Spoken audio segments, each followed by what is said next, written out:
हिंदू पे खतरा किससे है? हिंदू पे खतरा किससे है? दो लोगों से खतरा है।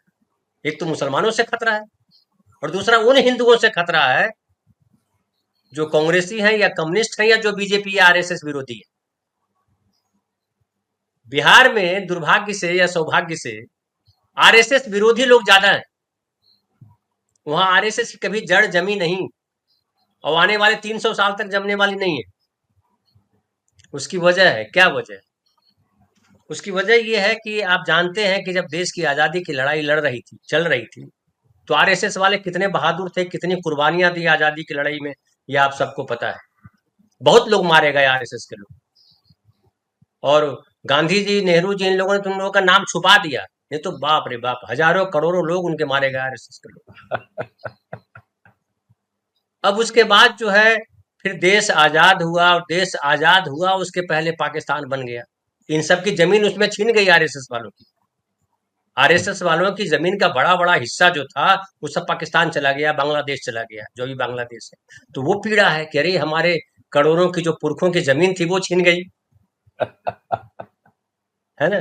फिर इनकी चिंता ये हुई कि भाई ये जो दो देश बन गया और मुसलमान ने हमारा देश जो है ले लिया। अब ये आरएसएस के पूर्वजों ने तो ये देश बनाया था। आपको पता होगा मगध सम्राट जो है, सबसे बड़ा साम्राज्य माना गया मगध सम्राट, मगध साम्राज्य। जी आपको पता ही होगा, आपके दर्शकों को भी पता होगा, मगध साम्राज्य। बिल्कुल। मगध साम्राज्य बेसिकली आरएसएस वालों के दादाजी थे, मगध साम्राज्य के जो मालिक थे, अच्छा। चंद्रगुप्त मौर्य। ये जो भागवत जी हैं इनके पुरखे थे चंद्रगुप्त मौर्य। बड़ी मेहनत से लड़ाई की और देश को इतना बड़ा बनाया था, उसको गांधी ने बंटवारा करा दिया है। कितनी बड़ी तौहीन है। अब उसके बाद जो है, फिर देखिए महाराष्ट्र में शिवाजी महाराज, वो आरएसएस वालों के पूर्वज थे, भागवत जी के वो पुरखे थे, चितपावन ब्राह्मण थे वो शिवाजी महाराज, छत्रपति शिवाजी महाराज। अब लोग कहते हैं, देखिए वो लोग कहते हैं मराठा थे, कुणबी थे, कुर्मी थे, लेकिन दरअसल वो ब्राह्मण थे, भागवत जी के पूर्वज थे।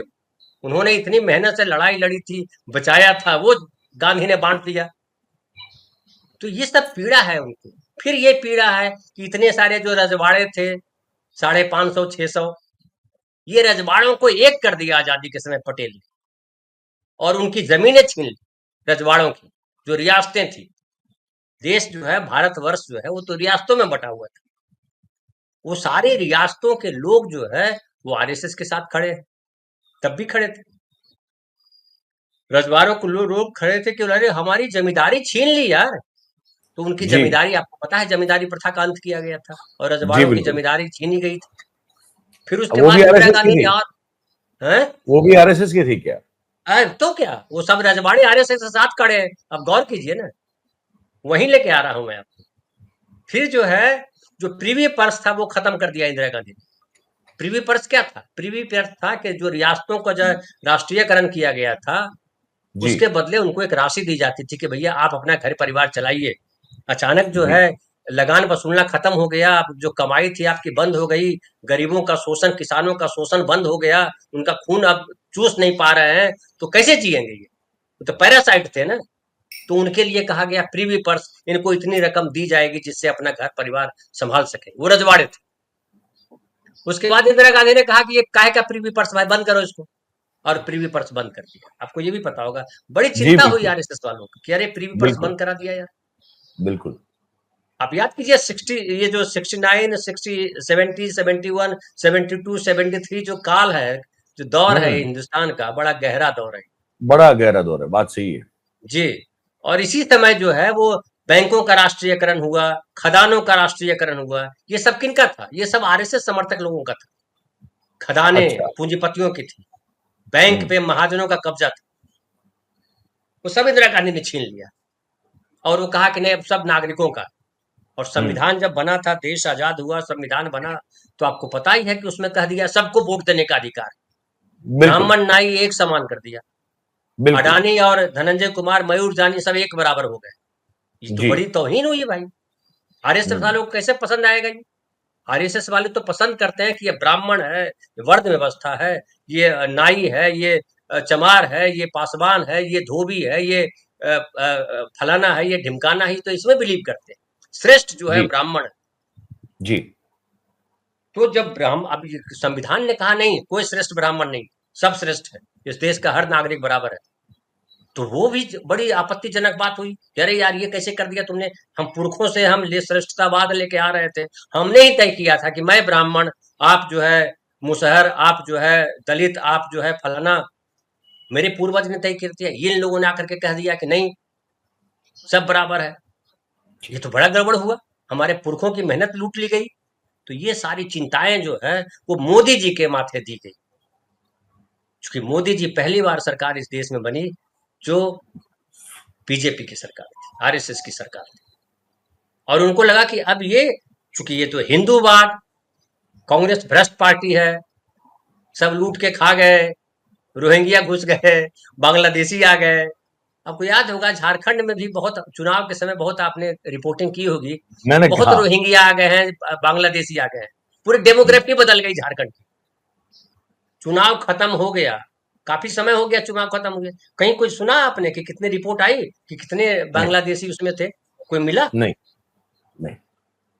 मैं आपको जानकारी दूं कि दिल्ली में रोहिंग्या को बसाया गया है, वो इंटरनेशनल कानून के तहत जी। यूएन ने बसाया है, यूनाइटेड नेशंस ने बसाया है रोहिंग्या को, और हम्म कहा है कि सरकार इसका खर्च उठाए। इसकी चर्चा करेंगे? नहीं करेंगे। तो हम्म ये हम्म इनका हम्म, शगुफा है, भय बिल्कुल। खड़ा करना। हम्म आरएसएस का एक पहला काम है, इनका जीवन जो है भय में है।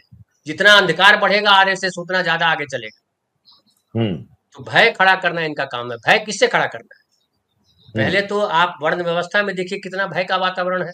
अगर ये पूजा जी नहीं करोगे तो ये हो जाएगा, अगर वो पूजा नहीं करोगे तो वो हो जाएगा, ये जी डायन है, ये भूत है, ये पिशाच है, ये गड़बड़ है, ये दलित है। इतना भय, इतना नफरत वो कौन खड़ा करता है? यही आरएसएस वाले खड़े करते हैं, उसको जी। पालते पोसते हैं। हम्म। और जब समानता की बात की गई तो इनको इससे दिक्कत हुई। जी। बिहार में स्थिति ये है मयूर भाई, हाँ जी। बिहार में पिछले 35 सालों से पिछड़ों का शासन है। जी पहले लालू प्रसाद यादव जिस कम्युनिटी से आते हैं, यादव कम्युनिटी से, वो बिहार में जी पिछड़ा वर्ग से आता है। जी उसके बाद पिछले 20 साल से जो नीतीश कुमार है, कुर्मी समाज से आते हैं, वो भी जी पिछड़ा समाज है वहां का, जी बिल्कुल। पिछड़ी जातियों में आते हैं। इसके जी। पहले जो कांग्रेस का कार्यकाल था, हम्म। उसमें बहुमत था सवर्णों का, जो जी आरएसएस इसको पसंद करता है। वो जी ब्राह्मण, भूमिहार, राजपूत, इनकी सरकारें हुआ करती थी, ये मुख्यमंत्री हुआ करते थे।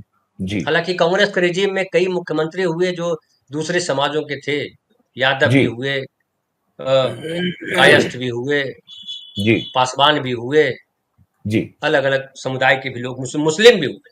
अब्दुल जी गफूर, बिल्कुल जब इमरजेंसी का समय था तो अब्दुल गफूर बिहार के मुख्यमंत्री हुआ करते थे। बिल्कुल सर। तो बिहार में सवर्णों का कब्जा जो है वो कमजोर हुआ है। जी 20 साल जी। से बीजेपी का शासन वहां है, लेकिन हम्म बीजेपी का कोई अस्तित्व नहीं है। हम्म। कैसे, मैं आपको बताता हूँ। बिल्कुल सही बात। 2015 का चुनाव आपको याद दिलाता हम्म हूँ। उसके पहले 2014 में मोदी जी आए, पूरे देश में बीजेपी का कब्जा हो गया। बिहार में भी बहुत बिल्कुल सीटें आई मोदी जी को। बिल्कुल। लेकिन जो बिहार विधानसभा चुनाव हुआ 2015 में, नीतीश हम्म। कुमार लालू प्रसाद यादव के साथ जाके मिल गए, बिल्कुल सर। और दोनों को भारी जीत मिली, हम्म। बीजेपी को भारी हार मिली। 58 सीट पे जी सिमट आए थे। जी। जैसे आज 43 सीट पे नीतीश कुमार है ना, तो नीतीश हाँ। कुमार तो 43 सीट पे इसलिए आए कि उनके साथ धोखा किया गया, चिराग जी पासवान को उनके खिलाफ लगा दिया गया, बीजेपी जी की एनर्जी झोंक दी गई कि नीतीश कुमार की सीटें कैसे कम हो जाए। जी। लेकिन उस समय जो बीजेपी की सीटें आई, वो अपने दम पे लड़ हम्म। रही थी, पूरा जोर लगा लिया, पूरा तंत्र लगा लिया, लेकिन 58 ही सीट आई। ये कितने ताकतवर है नरेंद्र मोदी, आरएसएस, ये 2015 का चुनाव बिहार में बताता है।